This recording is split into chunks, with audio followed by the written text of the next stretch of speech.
Good morning, Codger Biker here. My second ride out on, actually my third ride out on my 790 Duke, and it's actually stopped raining and the road is dry for the first time since I've had it, so I'm in street mode and I like street mode very much. It's very nice. A very urgent bike though this, for one as laid back as me.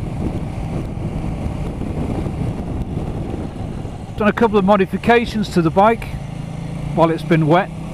Number one, you probably can see there's a screen on it, and it's made quite a difference actually to the wind on my chest. So might not be everybody's cup of tea style wise, but in terms of wind management, I think it's an improvement. It doesn't stop the wind entirely, you still get some on the top of your helmet, but it keeps that blast off your chest. It's much more pleasant. I'm just riding along then thinking, what would I change on this bike next if I could, and I think bar risers for me. I don't quite like the angle of the handlebars, they're a little bit lower than I would like. Width's okay, I just would like them a couple of inches higher. I feel like I'm leaning on them. I could sit back more then. That's just me probably. So the screen is a Puig screen. I got the transparent one, which probably not to anybody else's taste. Everybody else seems to get smoked glass ones. I don't know why I got the transparent one. Somehow I thought it would be better to be able to see through it. I have noticed when it's dark that the headlight kind of prisms through the plastic. I'm not quite sure would that be a problem at night or not. Anyway, for daylight riding, it does feel better. It wasn't cheap.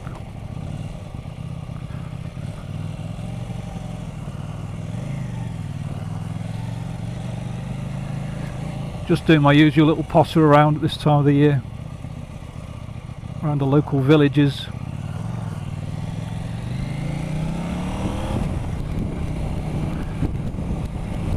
Did a little bit more research on the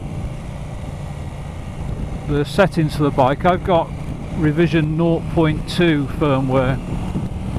I believe that there's been a revision 1.0 since then, but I don't know whether there seems to be some dispute whether those revisions are actually aimed at the fueling or whether they're just aimed at the actual display. I don't know. But I've got 0.2. Now this is where the screen really does help. There's no wind on my chest at all. There's a little bit through the fork tunnel, not much. Much better. It's like much less wind chill and much less of that feeling of being pushed off the bike by your chest. In terms of handling, this bike is superb. It really is. It just feels like wants to get around every corner as fast as you like. I'm now in street mode, so a bit more of the power's available more immediately, I think. There is definitely though an aspect to it that below 3,000 revs the fueling is a little bit, I would suggest, imperfect. Of course, I'm used to an Africa Twin which would chug along in 6th gear at 1500 revs. That's just the way that was organised if you put it into drive. This seems happier around or above 3,000 revs, so I just ride it as I am now.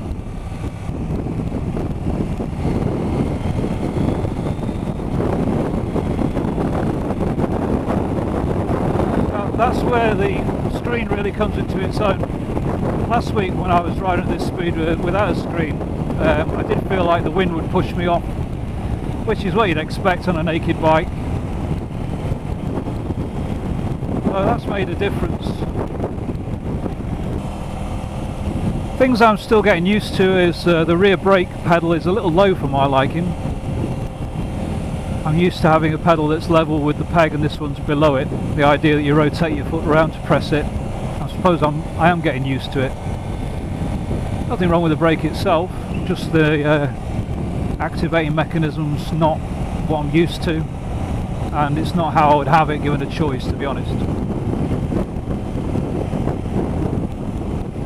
Just small things.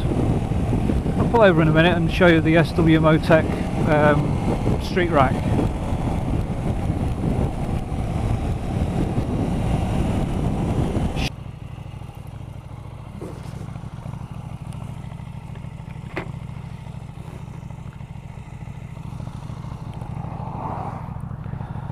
Okay, so there is the Puig screen, and because it comes down a little bit here, it kind of prisms the light up through it, and I'm not sure at night whether that would actually be distracting or not. Can't see it in the daytime. I don't think it looks too bad, but some people would probably think it's hideous. But when you get to my age, you really like to have a little bit of comfort, and it does keep the wind off you a little bit, and undoubtedly a little bit of the rain as well. Seems strong enough. I was a little bit dubious about it when I first got it, but it seems to fit strongly enough. On the back I've fitted SW-Motech Street Rack. You can't really see it because this bag is on top of it, but it just gives me room for a bag on the back and places to strap things, because there wasn't anything on the actual grab rail, so I think that's better. I realise what I'm doing. Subconsciously I'm converting it into a poor man's 790 Adventure, which is the bike that I guess one day I would really like to have.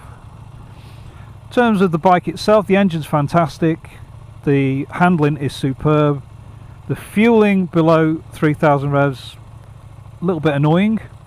I don't know if that's because I'd heard about it and I'm looking for it or not.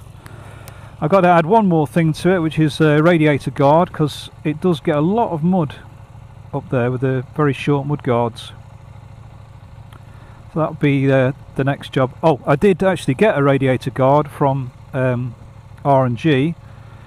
Now they sell two types. They sell the modified type and the unmodified type. So I'd thought, well, it's a standard bike, I'll get the unmodified type. And guess what? It didn't fit. So it's gone back. They're very helpful. It's going to send me out the modified version and I'll fit that. I've also ordered some hand guards, if I can fit them on. Oh, and the problem I had with the USB socket was I moved it and bolted it to the actual screen bracket, and that seems to work fine. It seems very solid, and the GPS works fine on it. So I've got GPS capability, heated grips, a screen, luggage capability to a limited extent, and a radiator guard. The only thing I haven't fitted is an engine bash plate and some spoked wheels and some bigger shockers, because it's not actually a 790 Adventure. It never will be. It's not meant to be. It's very pleasant to ride. I've only done so far, let me see, 94 miles, so it's early days yet. As much as anything, it's like anything that's new, it's as much about you as it is about the vehicle, so we'll see if I can adapt to it. Oh, but the mirrors, I've found a position where they work fine, so that's one good thing. So I've decided to just live with those for the time being. I was going to get some more mirrors, but they're very, very expensive. So I'll keep those for the time being. I don't want bar end mirrors, it's not my style. I'd like some bar risers and lift the handlebars up a bit. I don't know if they're available. That would be one thing I would like. Okay, well, I'm going to do some more riding. This is my first week of owning a 790 Duke. I've only been up to about 90 miles an hour so far in 6, and it had plenty to give. I'm sure it would do a lot, well, I know it will do a lot more than that. That was off-road. Yeah, it's different. It's not an adventure bike. It's I didn't buy it to be one. I'll do a few more miles, see how it goes. Now this is a sort of situation where it's much better than the Africa Twin. I've got to stop on a downhill slope by the lights and it's no weight at all. The AT was fine if it was balanced, but you get a gust of wind or something, it's sometimes quite tricky to hold up. This is simple.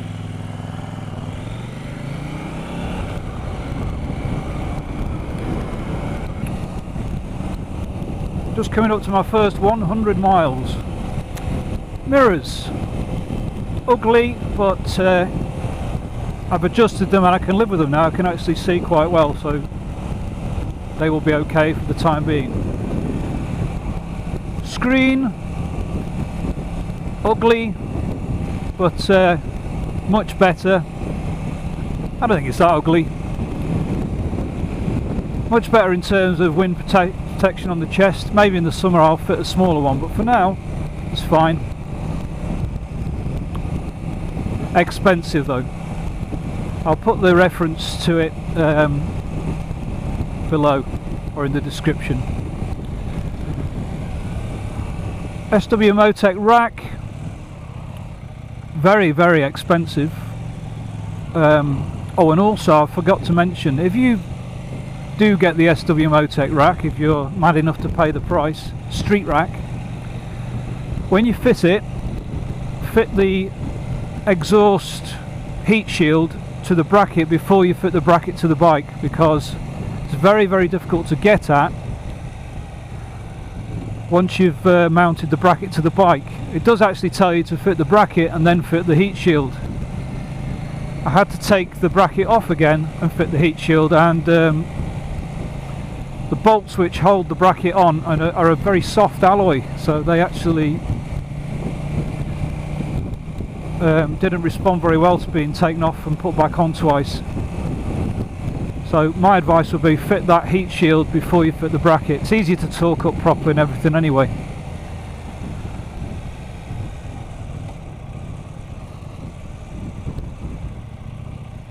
Other than that, I'm getting there with this bike.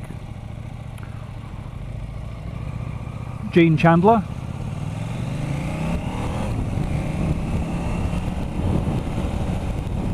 The main issue is this bike is keeping below the speed limit, because it's so easy to just whiz off.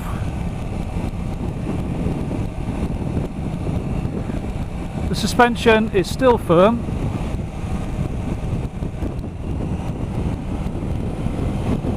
I don't think adjusting the preload would do anything for that, it's just the way it is. Quick shifter's brilliant, street mode brilliant, handling, well, the handling is absolutely brilliant. You can forgive everything else when you're going around a corner on this, because it just corners so brilliantly. So, in conclusion, I've still got an open mind on whether I did the right thing or not. In terms of my own personal handling at lights and things, probably I did. In terms of long distance travel, that's yet to be seen. Certainly better with the screen, but it's no Africa Twin. Then, not meant to be. Going around the twisties, it's a lot better than the Africa Twin.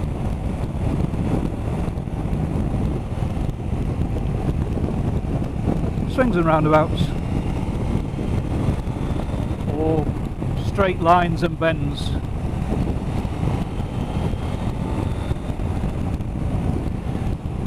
Anyway, I'll say good afternoon to you. This is Codger Biker saying over and out. Bye!